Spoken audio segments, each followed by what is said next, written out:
নমস্কার, আমি বাবলি আর আপনারা দেখছেন বঙ্গবাবলি ইউটিউব চ্যানেল। আপনাদের সকলকে স্বাগত বঙ্গবাবলি ইউটিউব চ্যানেলে। চলে এসেছে আজকে নতুন ভিডিও নিয়ে। আজকের ভিডিওটি আইসিডিএস কেন্দ্রিক। অঙ্গনওয়াড়ি কর্মীদের মা ও শিশুদের মাথা পিছু বরাদ্দ কমানোর নির্দেশ দেওয়া হয়েছে। এ নিয়ে আজকের ভিডিওটি ভালো লাগলে অবশ্যই লাইক করবেন, শেয়ার করবেন। ইউটিউব চ্যানেলে নতুন হয়ে থাকলে চ্যানেলটি সাবস্ক্রাইব করবেন। আইসিডিএস কেন্দ্রিক ভিডিও এই চ্যানেলে আপনারা নিয়মিত পেয়ে যাবেন। চলুন আজকের ভিডিও শুরু করি। বাজার দর আগুন, কোপ পড়েছে খাবারে। পরিস্থিতি সামাল দিতেই অঙ্গনওয়াড়ি কর্মীদের মা ও শিশুদের মাথাপিছু বরাদ্দ কমানোর নির্দেশ দেওয়া হয়, জানালেন অনেক কর্মী। রাজ্যের বিভিন্ন প্রান্তে অঙ্গনওয়াড়ি কেন্দ্রগুলি চলছে ধুঁকতে ধুঁকতে। পরিকাঠামোগত সমস্যা তো আছেই, পাশাপাশি দ্রব্যমূল্য বৃদ্ধির জেরে কোপ পড়েছে মা ও শিশুদের পাতে।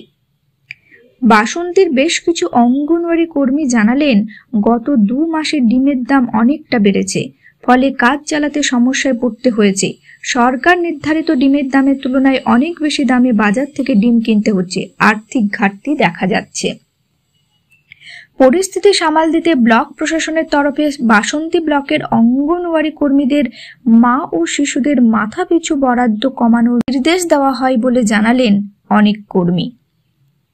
প্রসূতি মায়েদের 110 গ্রাম চালের খাবারের পরিবর্তে 92.5 গ্রাম এবং শিশুদের 75 গ্রামের পরিবর্তে 62.5 গ্রাম চালের খাবার দেওয়ার নির্দেশ মেলে। বলা হয়, যে টাকা বাঁচবে তা দিয়ে ডিমের দামের ঘাটতি সামাল দেওয়া যাবে।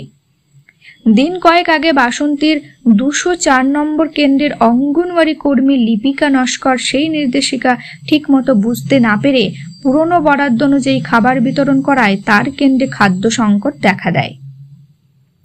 পরপর 3 দিন সেখানে খাবার না পেয়ে গ্রামবাসীরা তাকে ঘিরে বিক্ষোভ দেখান। পরে অবশ্য সিডিপিওর হস্তক্ষেপে পরিস্থিতি সামাল দেওয়া হয়।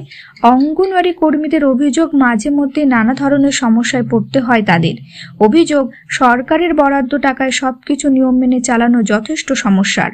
অন্যদিকে সরকারি বরাদ্দ মেনে খাবার না দিলে গ্রামবাসীদের বিক্ষোভের মুখে পড়তে হয়। নাম প্রকাশে অনিচ্ছুক ক্যানিং 1 নম্বর ব্লকের একজন অঙ্গনওয়াড়ি কর্মী বলেন, কয়েকদিন আগে যে দামে বাজার থেকে ডিম কিনেছি, সরকারি বরাদ্দ তার থেকে অনেক কম। এছাড়া আনাজ জ্বালানি বাজার থেকে কিনতে গিয়ে বেশিরভাগ সময়ে সরকার ধার্য দামের থেকে অনেক বেশি খরচ হয়ে যায়। এক কর্মী বলেন, প্রায়ই নিজেদের পকেট থেকে ডিম, আনাজ, জ্বালানি কাঠ কিনে সেন্টার চালাতে হয়। পরে সেই বিল জমা দিলে আমরা টাকা পাই। হাতে টাকা না থাকলে সমস্যায় পড়তে হয়। কোনো কেন্দ্রে 50 জন পর্যন্ত উপভোক্তা থাকলে দৈনিক 19 টাকা মেলে জ্বালানি খরচ হিসেবে। 50 থেকে 70 জন উপভোক্তার ক্ষেত্রে মেলে দৈনিক 21 টাকা। উপভোক্তার সংখ্যা 70-এর বেশি হলে মেলে 23 টাকা। বাসন্তী ব্লকের এক অঙ্গনওয়াড়ি কর্মী বলেন, বাইরে থেকে কমপক্ষে 800 টাকা কুইন্টাল দরে কাঠ কিনতে হয়।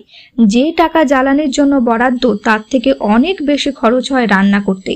তাই বাধ্য হয়ে কখনো অর্ধেক ডিম, কখনো খিচুড়িতে আনাজ কম দিয়ে পরিস্থিতি সামাল দিতে হয়। এতে অনেক সময়ে গ্রামবাসীদের ক্ষোভের মুখে পড়ি আমরা। ক্যানিং 1 নম্বর ব্লকের সিডিপিও শ্যামল মণ্ডল বলেন, প্রতিটি কেন্দ্রের মা ও শিশুকে সরকারি বরাদ্দ মতো খাবার দেওয়ার নির্দেশ দেওয়া হয় অঙ্গনওয়াড়ি কর্মীদের। তবে জিনিসপত্রের দাম অস্বাভাবিক হারে বেড়ে গেলে সমস্যায় পড়তে হয় সকলকেই। সেক্ষেত্রে বিকল্প পথ অবলম্বন করতে হয়। বাসন্তীর সিডিপিও দীপঙ্কর মণ্ডল বলেন, ডিমের দাম মাঝখানে অনেকটা বেড়ে যায়। সে সময়ে ডিমের দাম কম পেয়েছেন কর্মীরা, তাই খাবারের বরাদ্দ সামান্য কমিয়ে সমাধানের চেষ্টা করা হয়েছে। তবে এ ব্যবস্থা সাময়িক। আশা করছি দ্রুত পরিস্থিতি স্বাভাবিক হবে। আমাদের চেষ্টা থাকে যাতে সমস্ত কেন্দ্রে মা ও শিশুরা সঠিক পরিমাণে খাবার পান। তাহলে জিনিসপত্রের দাম বেড়ে যাওয়ায় বিপদে পড়ছে অঙ্গনওয়াড়ি কর্মীরা। তারা পরিস্থিতি সামাল দিতে যদি খাবার কম দেন, তাহলে সেক্ষেত্রে বিক্ষোভের মুখে পড়বেন গ্রামবাসীর কাছে। তাই 2 দিক দিয়েই সমস্যায় জর্জরিত অঙ্গনওয়াড়ি কর্মী। এই ছিল আজকের ভিডিওটি ভালো লাগলে অবশ্যই লাইক করবেন, শেয়ার করবেন। ইউটিউব চ্যানেলে নতুন হয়ে থাকলে চ্যানেলটি সাবস্ক্রাইব করবেন। আইসিডিএস কেন্দ্রিক ভিডিও এই চ্যানেলে আপনারা নিয়মিত পেয়ে যাবেন। আপনারা কমেন্ট করে জানাতে পারেন আর কি কি বিষয় নিয়ে ভিডিও বানালে ভালো হয়। চেষ্টা করব সেই সব বিষয় নিয়ে ভিডিও বানানোর। আজকের ভিডিও এখানে শেষ করলাম। ভালো থাকুন, সুস্থ থাকুন।